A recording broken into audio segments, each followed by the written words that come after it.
Es una de las batallas más célebres de la historia,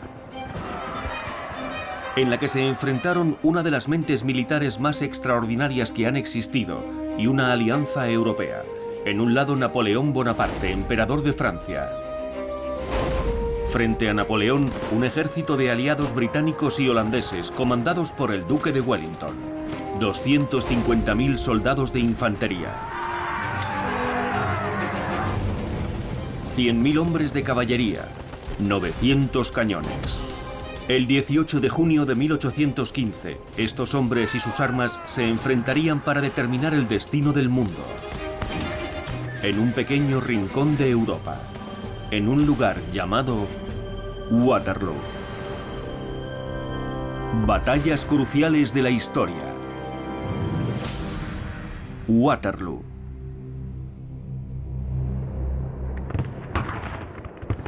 ...18 de junio de 1815... Tras 4 horas de batalla en Waterloo, dos grandes ejércitos están atrapados en un combate mortal. En un lado, Napoleón Bonaparte, emperador de Francia.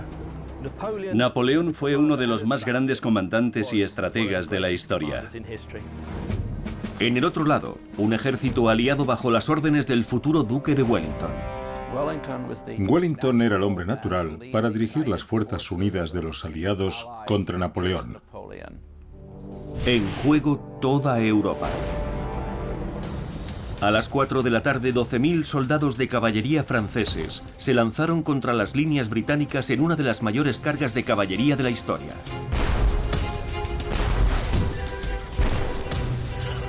¡Formen cuadros! ¡Formen cuadros!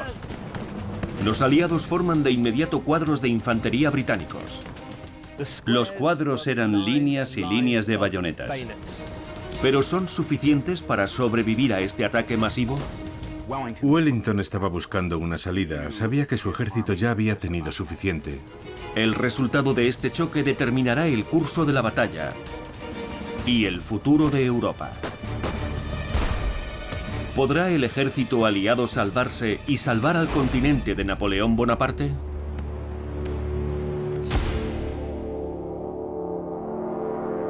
Diez años antes, en 1805, Napoleón había comenzado la expansión del Imperio francés, ganando batalla tras batalla, marchando victorioso, hasta que tuvo bajo su control prácticamente toda Europa occidental, pero su intento de conquistar Rusia fracasó. Aunque derrotó al ejército ruso, no pudo derrotar al invierno ruso.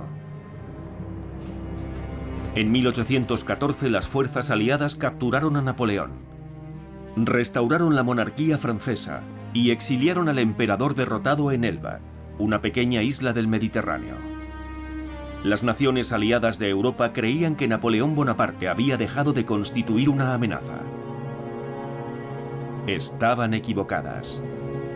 Abril de 1815, un mensaje llega a París. Napoleón ha escapado. El mariscal Michel Ney, antiguo general de Napoleón, es enviado con una brigada de soldados franceses a detener al fugitivo o matarlo. ¡Es él! ¡Es Napoleón!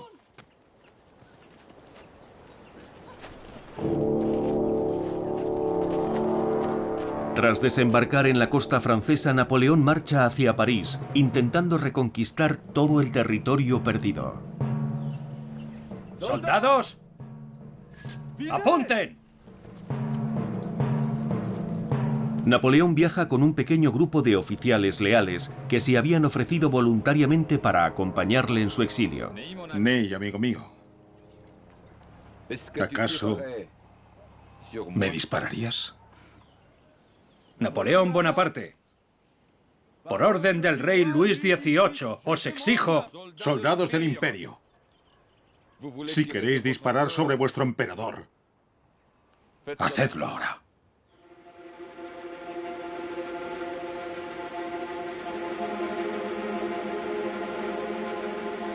¡Soldados! ¡Apunten! Porque no me detendré hasta haber reconquistado el continente que es legítimamente nuestro.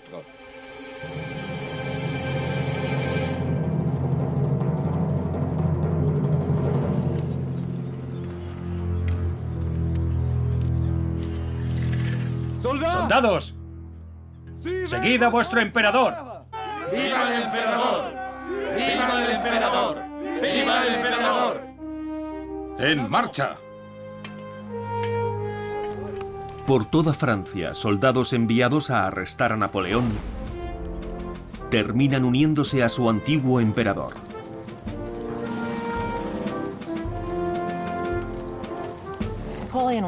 Napoleón era un soldado magistral, un estratega brillante, y era además absolutamente implacable.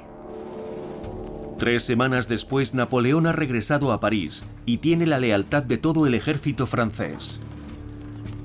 Casi de inmediato, Europa vuelve a unirse para enfrentarse al nuevamente coronado emperador de Francia. Gran Bretaña, Austria, Prusia y Rusia declararon la guerra, pero no a un Estado, no a Francia. Declararon la guerra a un individuo, Napoleón.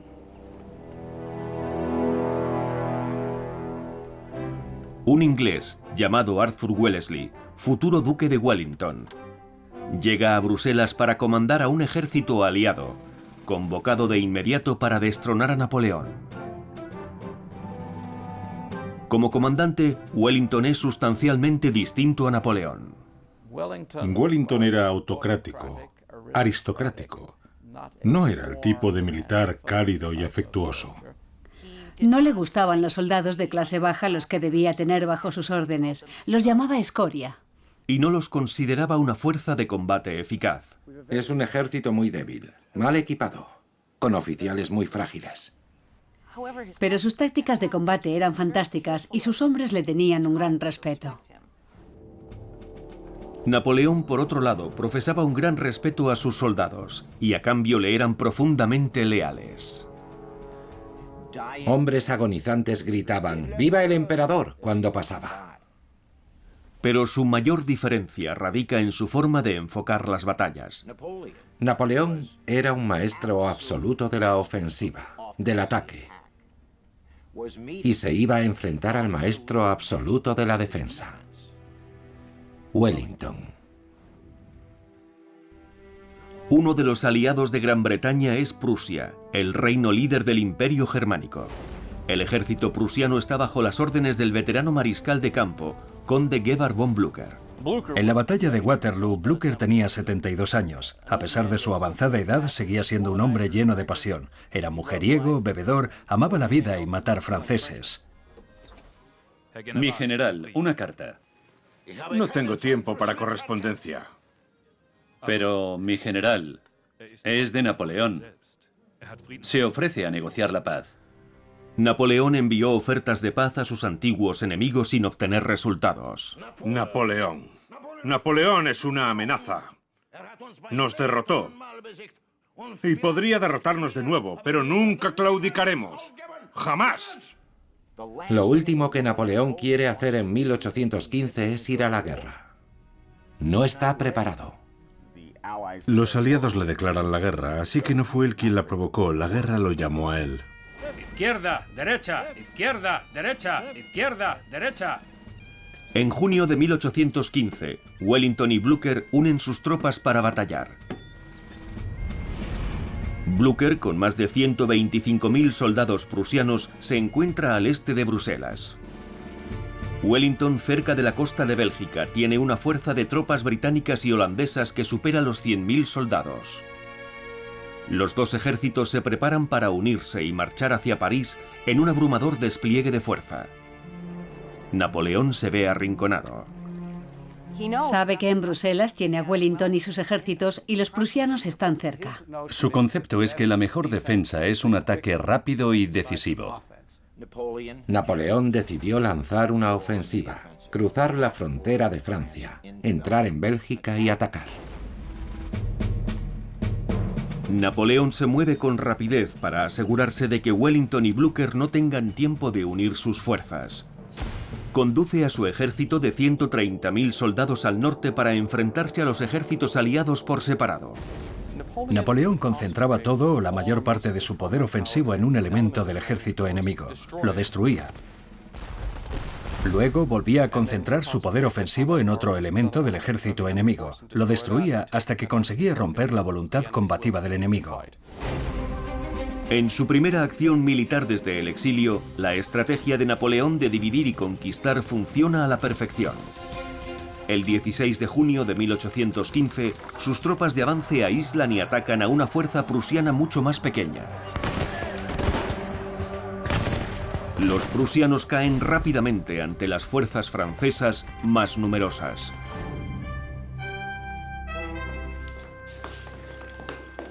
Mi general, hemos derrotado a los prusianos. Se baten en retirada. Bien, perfecto. Ahora nos vamos a ocupar de los ingleses. Los prusianos se baten en retirada, y Napoleón piensa que ya ha ganado la mitad de la batalla. Ordena a un tercio de su ejército seguir a las tropas prusianas en su huida.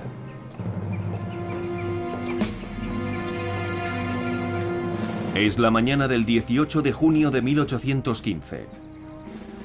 Napoleón ha llevado a su recién reconstruido ejército a los campos de Bélgica. ¡Viva el emperador! ¡Viva el emperador! ¡Viva el emperador! ¡Viva el emperador! Para enfrentarse a los ejércitos inglés y holandés del duque de Wellington, que superan en número al suyo. Y cuando termine el día, el futuro de Europa habrá cambiado para siempre. El ejército de Napoleón continúa avanzando. Cruza la frontera hacia Bruselas y ataca al ejército prusiano, comandado por el mariscal de campo Blücher, obligándolo a retirarse. Napoleón marcha ahora al encuentro de los ejércitos aliados, comandados por el futuro duque de Wellington.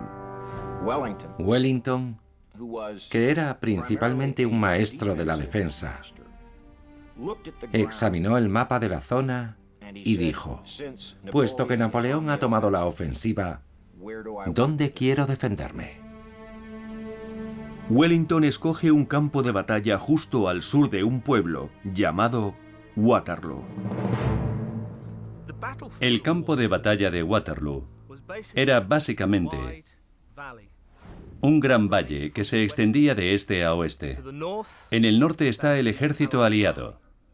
Directamente frente a él están las fuerzas francesas, un ejército enorme. El lugar que Wellington escogió para enfrentarse a Napoleón estaba detrás de una loma. Aquello le proporcionaba protección del fuego directo de la artillería y de la observación directa. Su principal ventaja fue la elección del campo de batalla. Conocía el terreno. Sabía cómo iba a defenderlo. Wellington espera un ataque total francés al amanecer, pero para su sorpresa no se produce.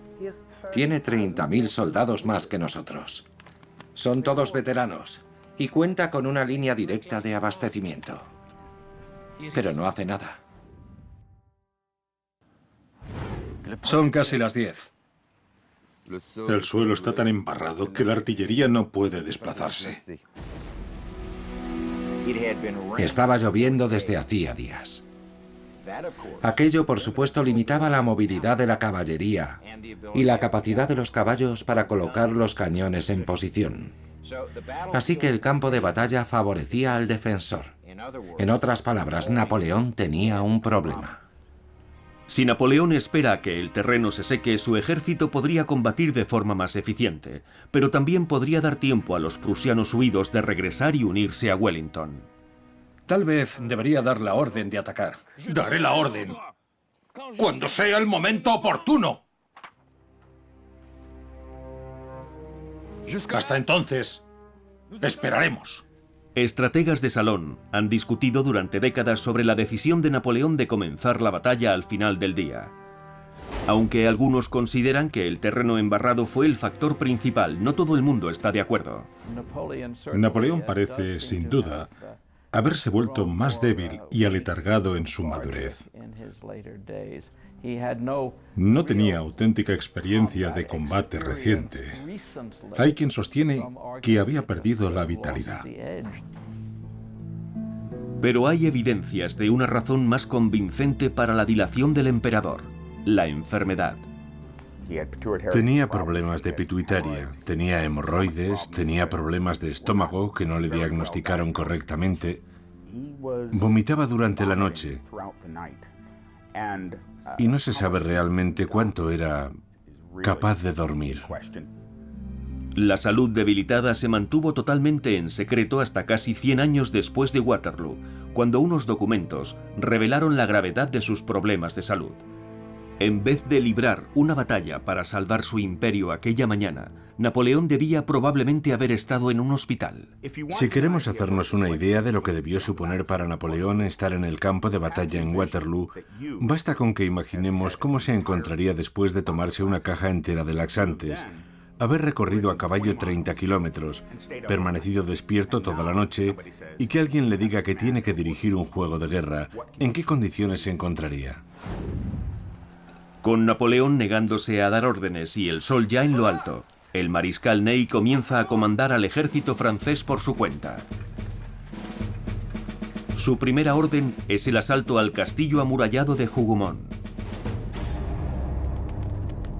La línea defensiva de Wellington permanecía detrás de una loma en Waterloo.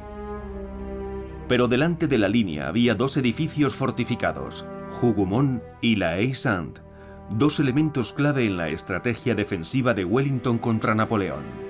Las tropas y los francotiradores desde el interior de las granjas amuralladas impedirían que el ejército francés pudiera simplemente avanzar en campo abierto. Él consideraba que eran rompeolas, por así decirlo, de manera que cuando las oleadas de fuerzas francesas se lanzaran contra él, estarían obligadas a chocar contra Hougomont y la Haie-Sainte. La importancia estratégica de las dos granjas radicaba en que impedirían que el ejército francés pudiera simplemente avanzar en campo abierto. Dividiría a la fuerza atacante en su avance, separando a las tropas en canales que podrían bombardear con la artillería. Bajo las órdenes de Ney, 4 regimientos de infantería marchan hacia Hougomont. Si logran capturarlo, el lado izquierdo de la línea británica quedará sin cobertura defensiva y abierto al ataque.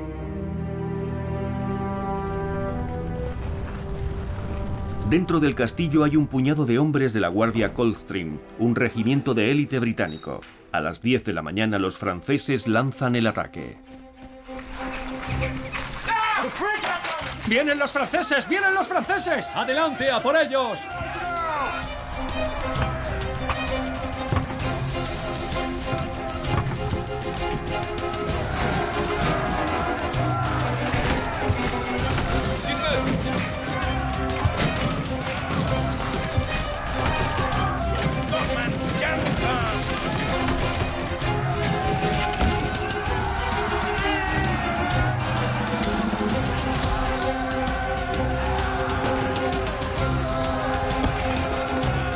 ¡Por el rey y por la patria!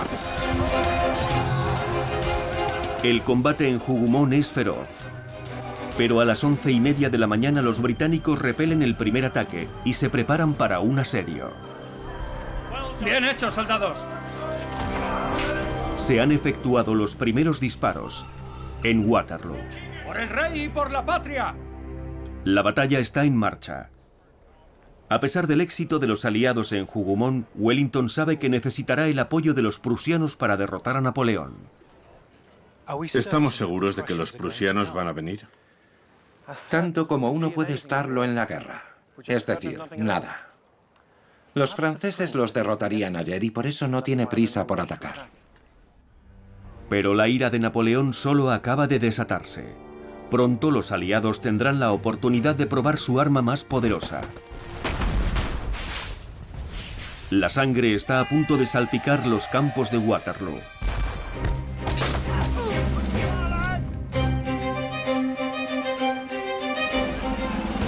Un ataque francés sobre el castillo de Hougomont ordenado por el mariscal Ney ha fracasado.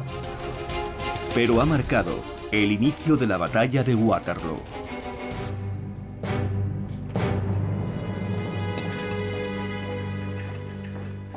¿Y esos disparos? ¿Quién los ha efectuado? Una escaramuza, Excelencia.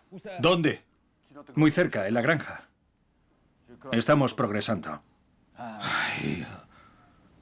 La batalla ha comenzado.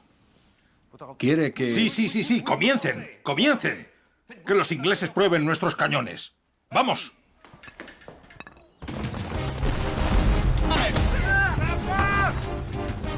Mantengan la línea. A mediodía, la artillería francesa abre fuego contra las líneas británicas.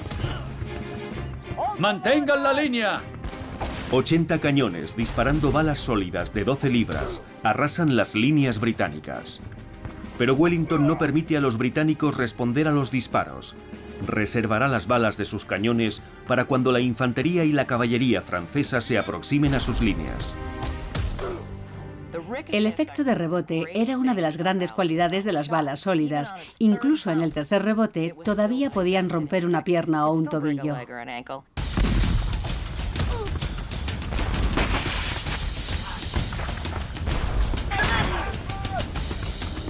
Combate sin cuartel. Por supuesto, señor. Veamos quién aguanta más. A 20 kilómetros de distancia, Blücher y los prusianos se están reagrupando después de ser derrotados por los franceses el día antes. Pero en vez de batirse en retirada en dirección este de vuelta a Prusia, el astuto general se dirige al norte. Debemos permanecer en contacto con Wellington. Pero, mi general, no sabemos dónde está. Sigan el sonido de los cañones.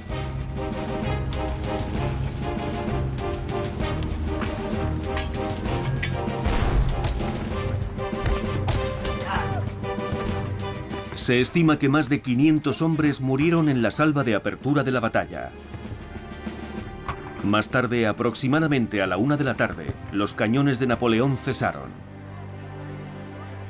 Con las tropas británicas recuperándose del ataque de la artillería, Napoleón evalúa rápidamente la situación y planea la mejor forma de atacar a los soldados situados en la loma. Ataquen directamente al centro. Es la clave de la victoria. ¡En marcha! La estrategia de marchar directamente hacia el enemigo en campo abierto puede parecer ridícula hoy en día. Pero la tecnología de armas de fuego de la época requería el combate cuerpo a cuerpo. El arma de fuego más utilizada en Waterloo fue el mosquete. Un soldado apuntando con su mosquete a otro hombre a 100 metros de distancia tiene aproximadamente una posibilidad entre 30 de impactar en él. Si su objetivo se encuentra a 50 metros de distancia, sus posibilidades aumentan a 1 de cada 3. La ofensiva directa de Napoleón contra la parte central de las fuerzas aliadas tiene como objetivo partir por la mitad del ejército de Wellington y provocar su desmoronamiento. Vio con toda claridad que un ataque sólido rompería su capacidad de resistencia y sembraría el caos. No olvidemos que Napoleón nunca se había enfrentado a los británicos hasta entonces y tendía a subestimar su voluntad y determinación para defender sus posiciones. Los franceses avanzaron hacia las líneas inglesas en formación de columnas. Cada columna francesa se componía de un bloque de soldados, 150 en línea y 24 en fondo. Aproximadamente 3.600 en total. El número de efectivos que componían aquella masa que avanzaba en dirección al enemigo tenía como objetivo intimidarlo y aterrorizarlo. La alternativa a la formación en columnas francesa era la línea británica, esencialmente una larga hilera de hombres de A2 y a veces de A3 en fondo. La formación en línea tiene una gran ventaja sobre los demás tipos de formaciones. Permite hacer uso de toda la fusilería. En una columna solo las 2 primeras filas de soldados pueden disparar con seguridad sus fusiles. En una línea todos los soldados pueden disparar a la vez, lo que les otorga una tremenda ventaja en cuanto a potencia de fuego. A las 2 del mediodía la línea británica aguarda la llegada de las columnas napoleónicas. Estaba a punto de atacar por el centro cuando ganaba todas sus batallas maniobrando por los flancos, pero esta vez creía que podría arremeter de frente y aplastar todo lo que encontrara a su paso. En lo alto de la loma, la columna francesa se encuentra cara a cara con la línea inglesa, con resultados devastadores. ¡Fuego! ¡Fuego! ¡Fuego! ¡Mantened la línea! La línea británica, con su mayor potencia de fuego, ¡Fuego! detiene el avance de la columna francesa ¡Fuego! en seco. ¡Mantened la línea! ¡Fuego! Cuando disponías de los soldados adecuados, con la formación adecuada y el espíritu adecuado, la formación en línea podría resistir el empuje de la columna y romper su carga hasta el punto de hacerle perder su efectividad. Las tropas francesas no consiguen avanzar. La contracarga británica, con el apoyo de la caballería, obliga a los soldados de Napoleón a regresar a sus posiciones.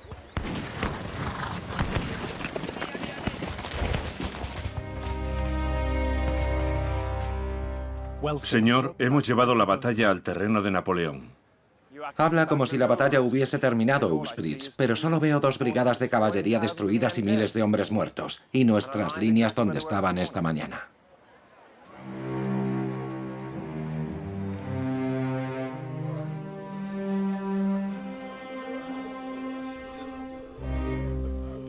El primer choque frontal en Waterloo ha dejado miles de víctimas sin ningún resultado para ambos bandos.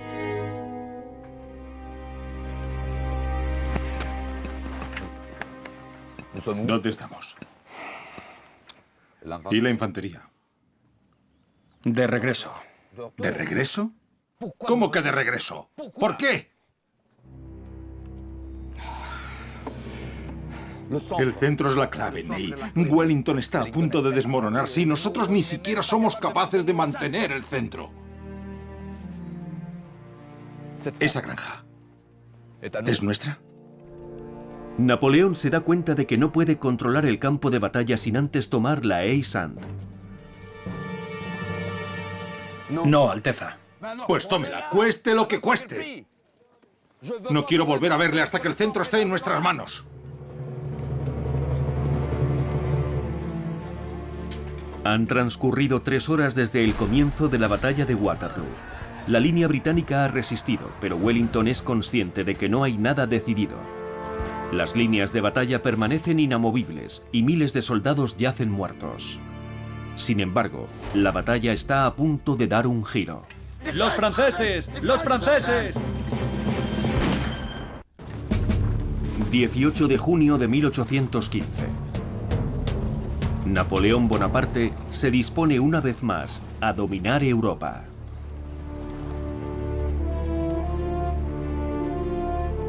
Su estrategia consiste en tomar el control del centro del campo de batalla, con un ataque directo a la posición británica en la Haie-Saint.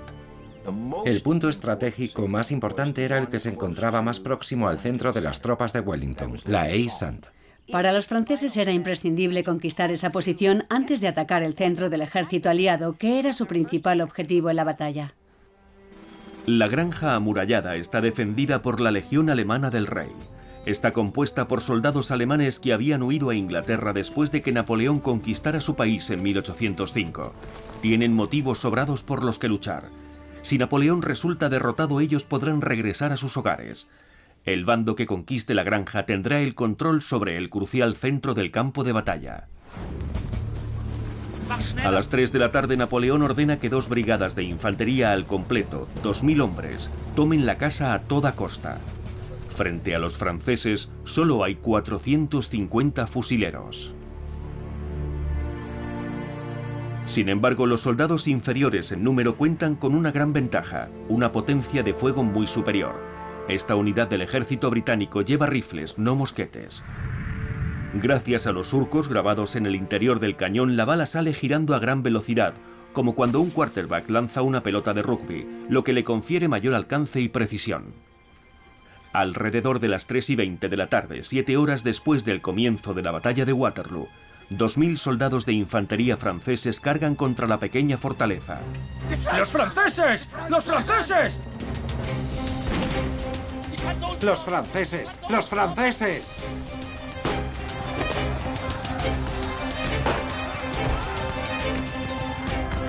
¡Adelante! ¡Atacad! ¡Atacad!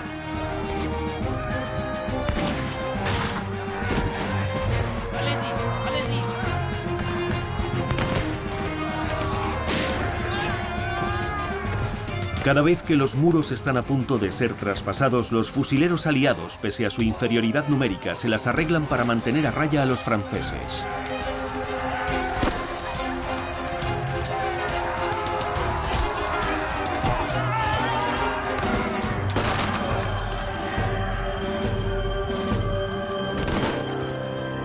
Cerca de las 4 de la tarde los soldados franceses se retiran. Más de 400 soldados de Napoleón yacen muertos. Las tropas aliadas han sufrido también grandes bajas, pero consiguen mantener la posición. Casi se requieren más hombres para tomar y capturar una posición de esa naturaleza que para defenderla. Los soldados británicos mantenían la posición hasta ser relevados, y si no morían en sus puestos, pero nunca abandonaban. Durante el asalto a la fortaleza amurallada, la artillería francesa martilleó despiadadamente las líneas británicas. La carnicería provocada por el fuego de los cañones fue tal que Wellington ordenó a sus tropas replegarse detrás de la elevación que dominaba el campo de batalla. El mariscal Ney creyó que los británicos se retiraban. Lo que hicieron fue buscar refugio detrás de la loma. Pero Ney creía que la victoria era suya y que solo restaba destruir a las tropas en retirada. Cuando el enemigo se retiraba, lo habitual era lanzar a la caballería. A las 4 de la tarde aproximadamente, el mariscal Ney ordena montar a la caballería francesa. En una impresionante demostración de poder, 12.000 soldados de caballería franceses cargan contra la posición británica.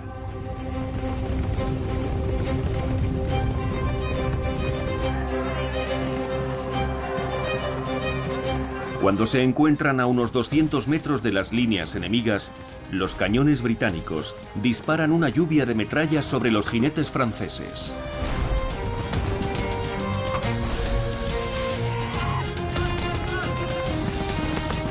La infantería británica está a punto de enfrentarse a una de las mayores cargas de caballería de la historia. Pero han dispuesto un sistema de defensa, los cuadros de infantería británicos, una formación diseñada específicamente para defenderse contra los ataques de la caballería. A las 4 de la tarde los cuadros se someten a la prueba definitiva. La formación en cuadro era la defensa perfecta contra la caballería. Estaba compuesta por líneas y líneas de bayonetas, muros de bayonetas. Un cuadro de infantería se basa en simple psicología animal. Un caballo nunca se lanzará contra una fila de puntiagudas bayonetas. ¡Preparados! ¡Adelante!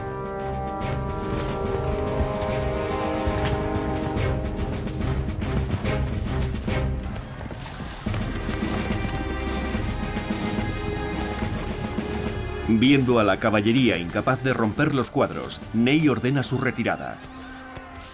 Y acto seguido ordena una nueva carga.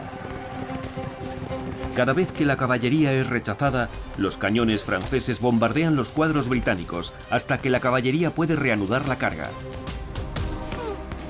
La artillería francesa causó terribles estragos en los cuadros británicos. Santo Dios. Poco a poco se llenaron con sus propios soldados muertos.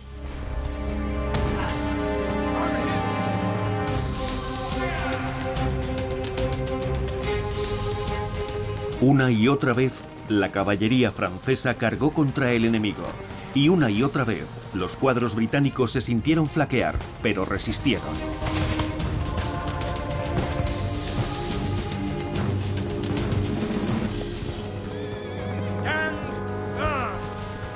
Los cuadros se mantuvieron firmes en su posición y resistieron las oleadas de la caballería francesa, pero pagaron un precio terrible por ello.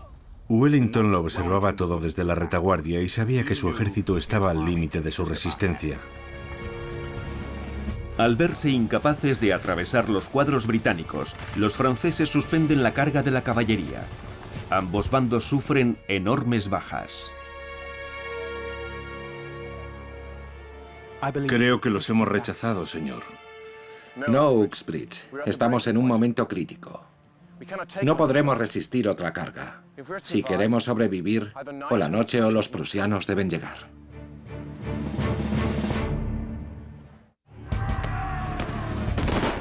A las 5 de la tarde, la batalla de Waterloo se encuentra en un punto muerto. La carga masiva de la caballería francesa ordenada por Michel Ney había causado numerosas bajas en ambos bandos.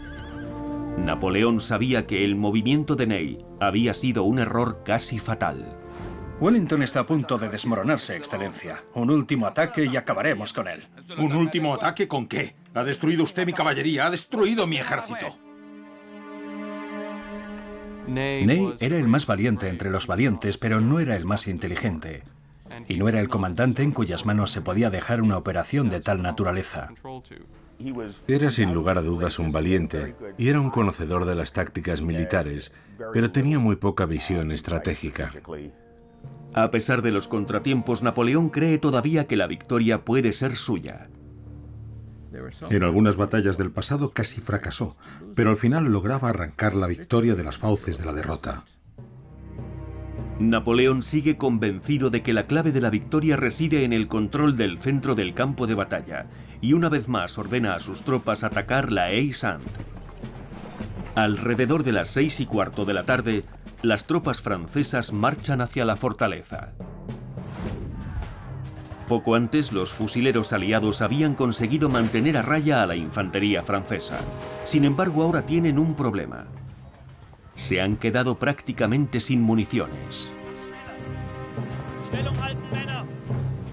Wellington sabía la importancia de mantener ese bastión. Por desgracia, le fue imposible reabastecerlos, porque estaban muy adelantados con respecto a las líneas aliadas. Si la Haie-Sainte hubiese caído 2 o 3 horas antes, Wellington habría claudicado y se habría retirado. En cuestión de minutos, una fuerza arrolladora de más de 2000 soldados franceses asalta la fortaleza aliada. Los hombres de Wellington caen pronto derrotados. Lucharon hasta última hora de la tarde, pero no tuvieron más remedio que abandonar la posición, retroceder a través de la granja y abrirse camino luchando hasta sus propias líneas, situadas en la loma que quedaba detrás de ellos. De los 400 hombres solo quedaron 42. Representa una tasa de bajas del 90%, pero los valerosos alemanes defendieron el centro del campo de batalla durante casi todo el día. Eso impidió el ataque de Napoleón a las líneas principales de Wellington situadas en la loma. Sin embargo, los franceses controlan ahora la fortaleza de la Haie-Sainte. Hemos perdido la granja, Uxbridge, y nosotros somos los siguientes. Envíe a buscar a Blücher. Que le digan que la batalla está perdida si no llega de inmediato. De inmediato. Al caer la noche se avista a lo lejos un ejército marchando hacia el campo de batalla. Napoleón confía en que sean sus tropas francesas que regresan después de perseguir a los prusianos. Wellington, por su parte, espera que sean sus aliados prusianos. La identidad de las distantes tropas podría decidir el signo de la victoria en Waterloo. Señor, ¿Qué quiere? ¿dónde está el duque? ¿Es usted prusiano? Sí, Blücher ha traído el ejército. La fortuna acaba de tenderle una mano a Wellington. Los prusianos se presentaron en el campo de batalla justo cuando Wellington más los necesitaba, y avanzaron en masa, que era exactamente lo que necesitaba Wellington. Para Napoleón la noticia es devastadora. Pero decide contarle a sus hombres que las tropas que se acercan son francesas. Dígale a los hombres que el mariscal Grouchy viene a socorrernos. Pero, Alteza, eso no es... Sí, lo sé, lo sé. No podemos permitirnos que la moral de los soldados decaiga ahora. Además, todavía nos queda la guardia. La vieja guardia estaba formada por las unidades de élite del ejército francés. Para ser considerado miembro de la vieja guardia tenías que ser un veterano. Era la clase de tropa que luchaba, siguiendo las órdenes en todo momento. Jamás retrocedía, jamás se rendía. Napoleón creyó que aún podía vencer, pensando que era un solo cuerpo del ejército prusiano el que avanzaba hacia él, y que podría completar la destrucción de los británicos.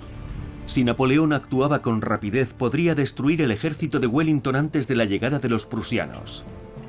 En este momento todavía cuenta con superioridad numérica y con la Guardia Imperial. Si alguien es capaz de romper las agotadas líneas británicas, son ellos.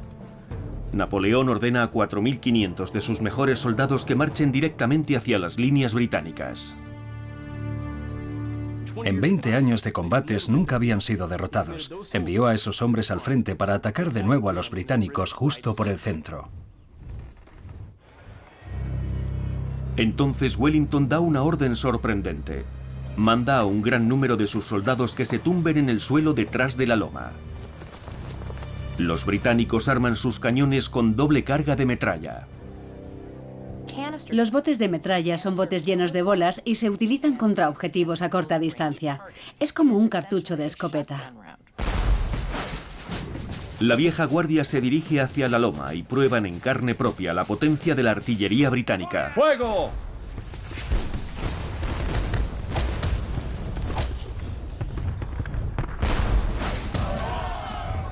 Pero la guardia no vacila. Una columna de infantería francesa que se extiende a lo largo de más de 500 metros se acerca a la delgada línea de soldados británicos situados en la loma. Cuando se aproximan a la cima del promontorio, comienza el cruce de fuego. La primera línea de soldados británicos es derrotada fácilmente. Napoleón cree que ha obtenido una victoria fácil. Sin embargo, Wellington está a punto de ordenar una maniobra sorpresa que dará un giro al rumbo de la batalla y cambiará el futuro de un continente.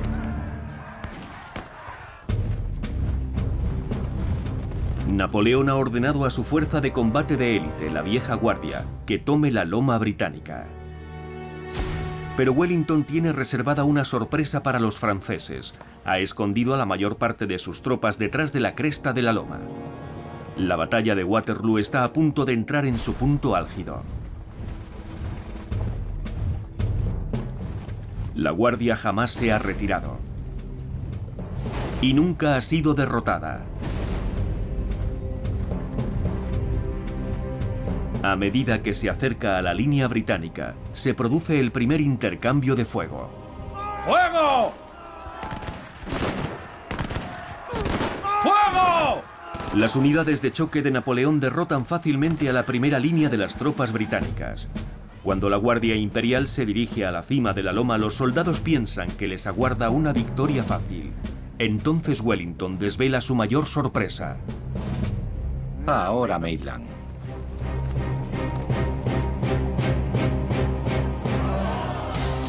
$1.400 soldados de infantería británicos se levantan a la vez.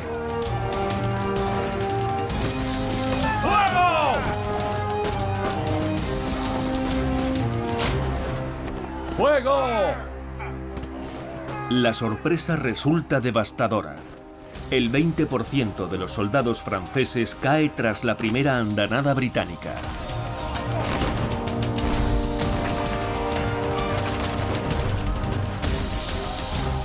¡Fuego! Entonces, en el momento crucial, Wellington dio la consigna. Levantando su sombrero, ordenó a todo su ejército que avanzase con las bayonetas al frente. ¡Seguid avanzando! Aunque muchos de los soldados de la Guardia mantienen sus posiciones, muchos otros hacen algo que jamás habían hecho antes. Dan media vuelta y huyen.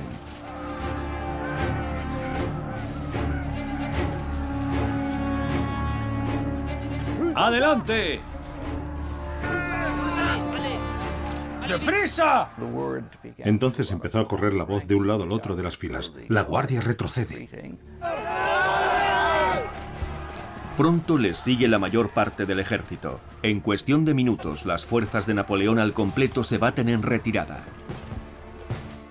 La moral de los soldados se hundió. Fue el principio del fin.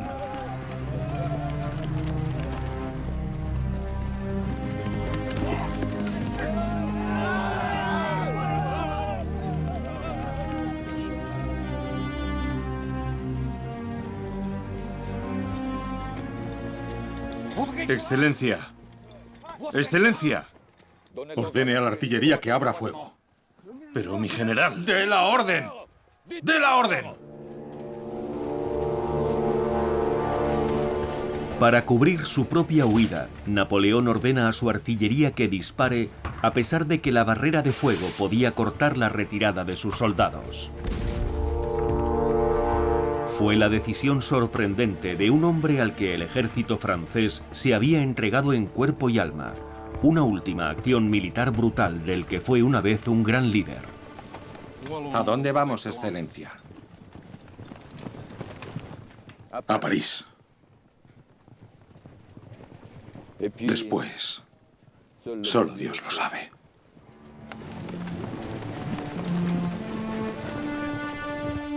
Después de 9 terribles horas, la victoria cae finalmente del lado de los aliados, pero a un terrible coste.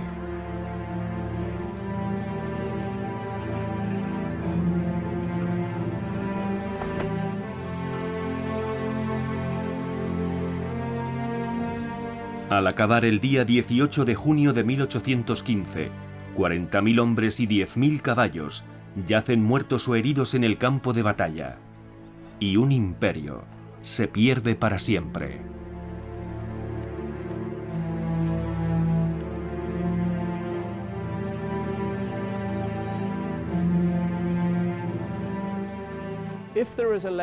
Si hay una lección que extraer de la batalla de Waterloo, es que un comandante debe conocer y comprender a su enemigo.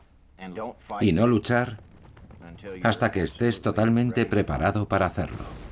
El mariscal Michel Ney fue arrestado por la monarquía francesa recién restaurada. Fue acusado de traición a su majestad el rey y ejecutado por un pelotón de fusilamiento. Blücher se retiró después de la batalla de Waterloo y vivió 4 años más con la satisfacción de saber que había acabado con la carrera de su odiado enemigo. Wellington se convirtió en uno de los hombres más populares y poderosos en Gran Bretaña, y su victoria en Waterloo le serviría finalmente para convertirse en primer ministro de Inglaterra. Napoleón se entregó a las autoridades británicas y solicitó asilo con la esperanza de vivir como un ciudadano privado, acogido por el pueblo británico.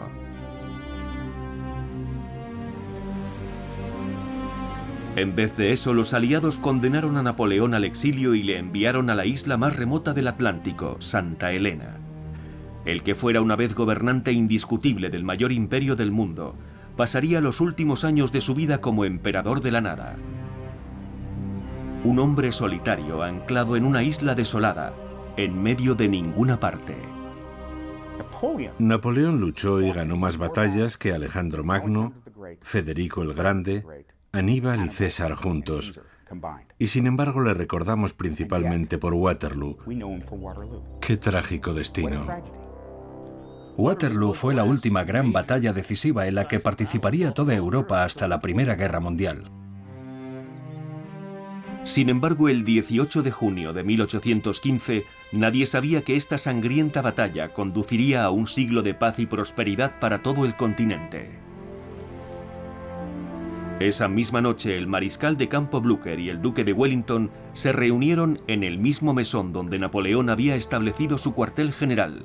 Blücher no hablaba inglés y solo conocía una frase en francés. ¡Qué aventura!